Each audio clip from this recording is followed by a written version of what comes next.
वैष्णवों के सरताज हैं भगवान शंकर। पूरे देह में भस्म लगाते हैं, भस्म को ही पसंद करते हैं, इसीलिए भगवान शंकर इस भस्म को लगाए रहते हैं। जब पंच महाभूत के शरीर को जलते हुए देखेंगे तो फिर इससे मोह कैसा। वो भोलेनाथ, वो भगवान शंकर कितने दयालु हैं। हम लोगों को याद रहे इसकी खातिर कोई श्रृंगार नहीं करते।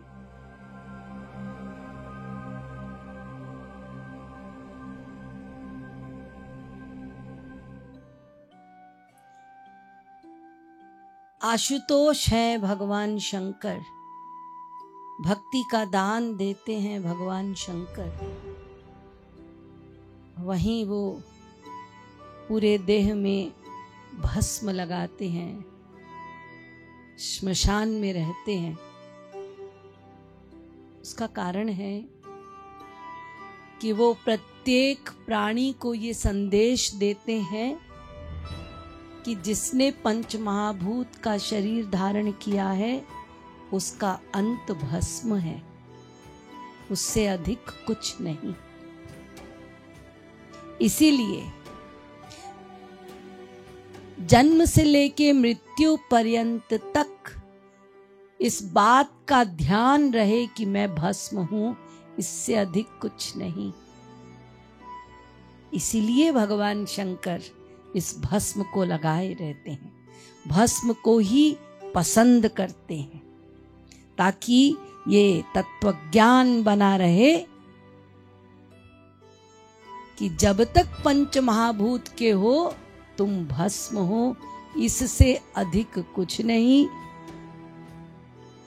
तुम्हारे कर्म बंधन के अनुसार जो तुमको शरीर मिला है, मनुष्य के अतिरिक्त कोई शरीर है तो भोगना होगा और भस्म हो जाओगे, यानी नष्ट हो जाओगे, मिट जाओगे। और यदि मनुष्य शरीर मिला है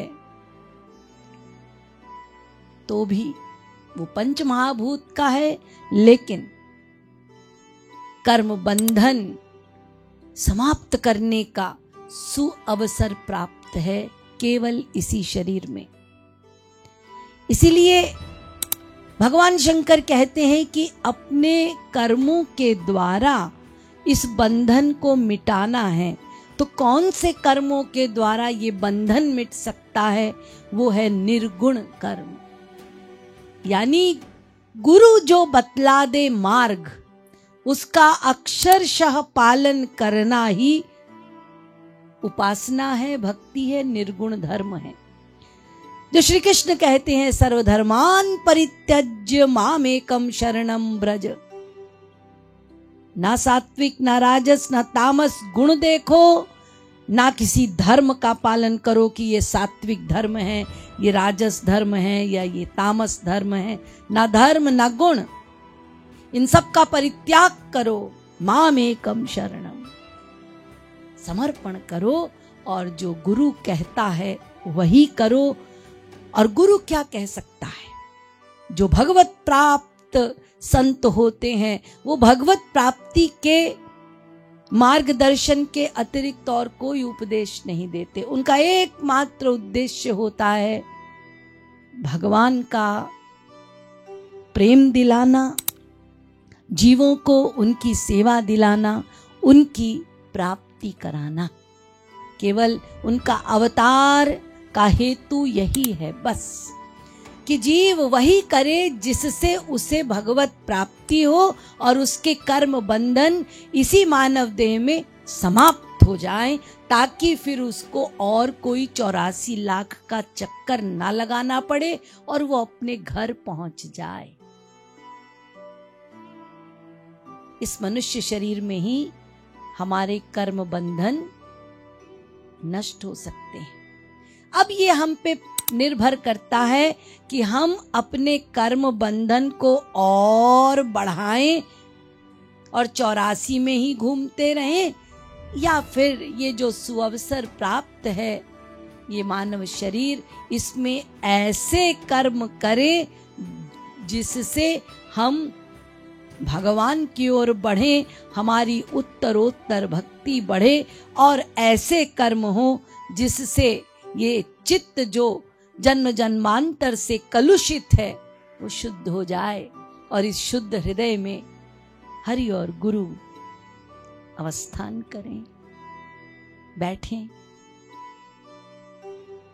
तो इसीलिए भगवान शंकर सदा अपने देह में भस्म लगाए रहते हैं और इसीलिए श्मशान में रहते हैं, क्योंकि श्मशान में रहने पर स्वतः वैराग्य बन जाता है। जब पंच महाभूत के शरीर को जलते हुए देखेंगे तो फिर इससे मोह कैसा, मोह होगा ही नहीं। एक दिन ये होना है, ये सदा ध्यान रहेगा। तो झगड़ा खत्म, तेरी मेरी दुई खत्म। ये सारा जगत, ये झगड़ा किस बात का है? मेरा तेरा, मैं तू। तो जब वास्तविकता सामने रहेगी तो ये उलझने, मेरी पत्नी, मेरे पिता, मेरी पति, मेरे बच्चे, मेरी सखी, मेरा सखा, कर्तव्य पालन होगा, मोह नहीं हो सकता।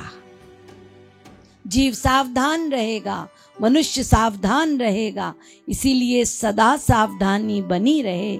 भगवान शंकर श्मशान में रहना अधिक पसंद करते हैं और भस्म लगाना पसंद करते हैं। परंतु इस रहस्य को अपने जीवन का आधार मानिए और ये जीवन की वास्तविकता है, इसे भी स्वीकार कीजिए और अपने अंदर धारण कीजिए। प्रत्येक क्षण इसे अपना स्मरण बनाइए।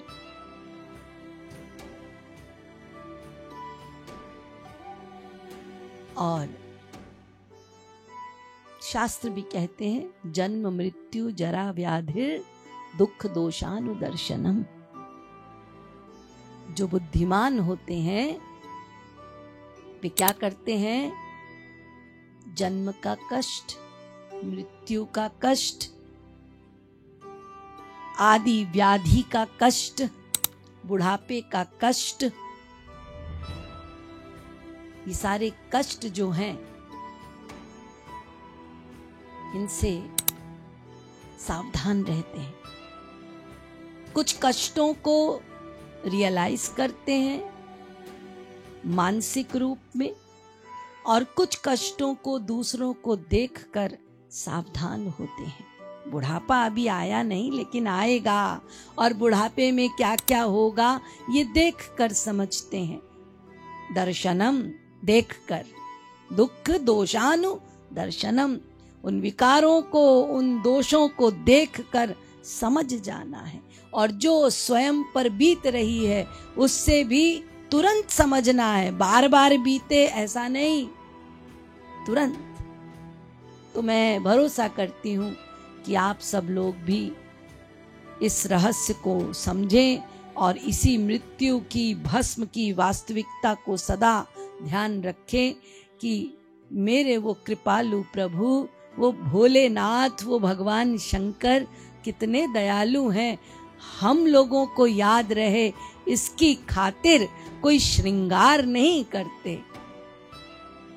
हम श्रृंगार के लिए भागा दौड़ी करते हैं, लेकिन उनका श्रृंगार है कि मैं वास्तविकता से अवगत करा दूं और पूरे शरीर में भस्म लगा दें।